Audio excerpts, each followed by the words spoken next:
This is Channel 9 Eyewitness News at 10. Coverage you can count on. Tonight at 10, we're learning more about the investigation into the man accused of shooting a Daytona Beach police officer. We'll have more on that major story in a moment, but first, it has been wet across Central Florida all weekend long. Good evening, I'm Darlene Jones.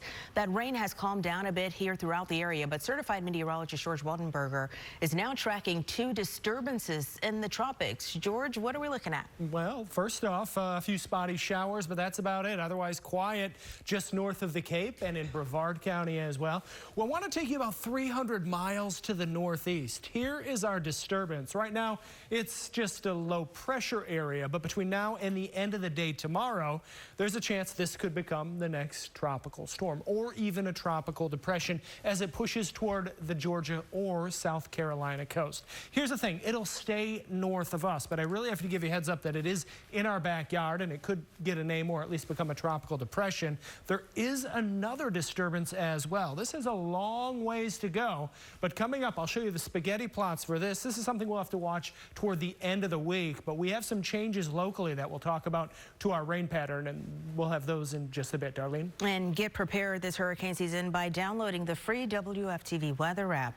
You can check live radars there and get forecasts from our team of certified meteorologists.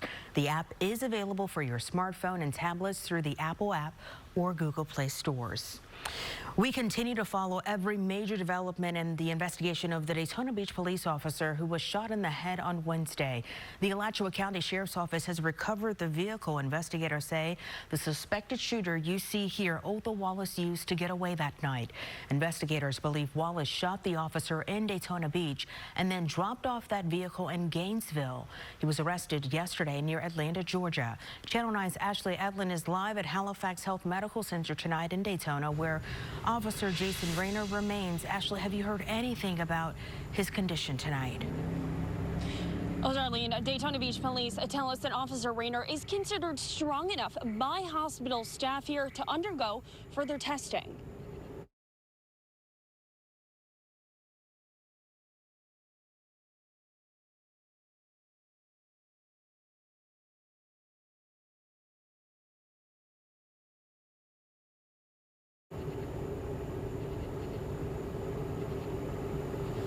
Now, I asked today if any evidence was found in the car that was recovered, that Honda. Daytona Beach police told me no, that they had not. They weren't able to comment on that right now simply because this is an active investigation, so we do not have an answer on that yet. However, when we do, I'm going to share it with you. But for now, live in Daytona Beach, Ashley Edlin, Channel 9, Eyewitness News. Lots of developments in that case. For more details, you can always log on to our website at WFTV.com. We were having some technical difficulties there with her report. People in Volusia County are showing their support for Officer Jason Rayner and his family. Channel 9's Chantel Navarro explains the community is stepping up to make sure the officer's family is getting all of the help they need right now. Coming up, a bipartisan infrastructure measure may have hit a roadblock. What President Biden is now saying about that deal. And we're getting a new look at Mars this weekend. The stunning images China's new rover is showing us. Download the all-new WFTV weather app. Take control of Doppler 9 HD radar and get a localized forecast from Chief Meteorologist Tom Terry. Download for free in your app store today. Just search WFTV. Preparing you for your day means no surprises. It means you know what to expect. It's our job to let you know what's going to happen for the day ahead. We're the team for your whole day. As we told you at the top of this newscast, we continue to follow every development in that investigation of the Daytona Beach police officer who was shot in the head on Wednesday. The Alachua County Sheriff's Office has recovered the car that investigators say the suspected shooter, Otha Wallace, used to get away. Investigators believe Wallace shot Officer Jason Rayner in Daytona Beach and then dropped off that vehicle in Gainesville. He was arrested yesterday near Atlanta, Georgia. Channel 9's Ashley Edlin has more. We now know when SpaceX plans to launch its Falcon 9 rocket this week. The company is targeting this Tuesday at 2:56 p.m. That rocket is part of the SpaceX Transporter 2 mission. It will launch 88 micro and nano satellites into orbit for commercial and government customers. When that launch happens, as always, of course, you can watch it live over on Channel 9.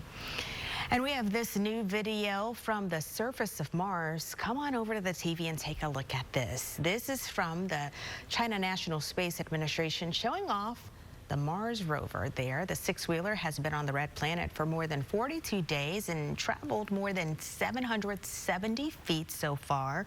It is powered by solar energy and is busy searching for any signs of ancient life or water. China landed a spacecraft on Mars for the first time last month. It's the second country to land and operate a spacecraft on Mars after the U.S. Certified meteorologist George Waldenberger is here, and you've got the disturbances, but we've had some spotty rain here around Central Florida today. Yeah, we have, and tomorrow's going to be like today. Brief spotty showers for some, others will be dry, and I'll take it because I had a lot of rain over the last few days. Pretty quiet over Lake Eola right now. Temperatures not bad. We're talking generally in the 70s area-wide, upper 70s, but there are some folks like Kissimmee, Cocoa Beach still in the low 80s. Now, as far as rain, we're not completely dry. There's some spotty rain, northern Brevard, southern Volusia County, and southern Brevard as well. So a stray coastal shower through morning, otherwise rather uneventful. Now, about 300 miles to our northeast, here's the first of two disturbances. This is a low pressure area, and the first thing that we're tracking is it moving toward Georgia or South Carolina for tomorrow. So over the next 24 hours, there's about a 50-50 shot this could develop into a tropical depression, TD4, or a named storm even. That would be Danny, but it will stay to our north. We'll talk more about this in a second. I want to take you 3,000 miles to the southeast to the other disturbance we're tracking, also a low pressure area, and this is over relatively cool waters right now. The waters here are a little cooler than normal at this point, but as they get closer to the Caribbean, as this disturbance does, the waters warm up a little. And as you know, warmer waters tend to promote organization of these things. So we'll see later this week both where this thing ends up and then if it develops. A lot of ifs here. Right now, I'm not concerned about it, but we are monitoring for later this week.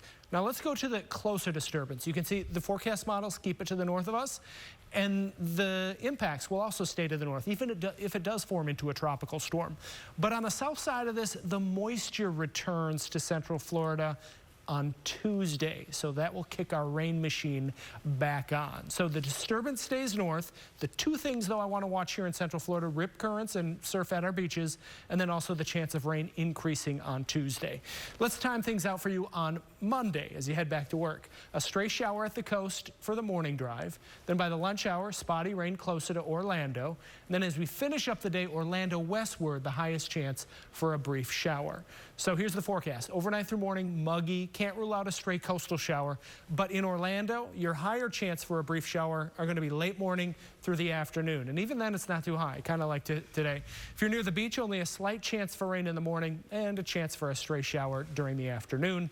With clouds, temperatures upper 80s to around 90 degrees. Looking at your rain chance, you can see how things increase Tuesday, Wednesday, and Thursday. Your 7-day forecast, the weekend always in view. Tuesday, Wednesday, Thursday, 2 to 3 inch rainfall totals. General in the afternoon. Can't rule the rain out in the morning either. As we head toward next weekend, low 90s with scattered afternoon storms in the pattern. Darlene? A local woman called Action 9 after she was forced to cover the cost of towing a vehicle that wasn't hers. It turns out the title was never transferred after she sold the vehicle. Coming up, how to resolve this tricky issue if it happens to you. Weather from Severe Weather Center 9 is brought to you by the law offices of Attorney Dan Newland. There is nothing like live television. When it comes to COVID, the news changes practically every single day. Now, we know people who've been affected financially, people who have lost their jobs, people who've had to change careers. So we dive into, give it context, give it perspective every day. To give you information that you need. It's about the team and that commitment. Transparency.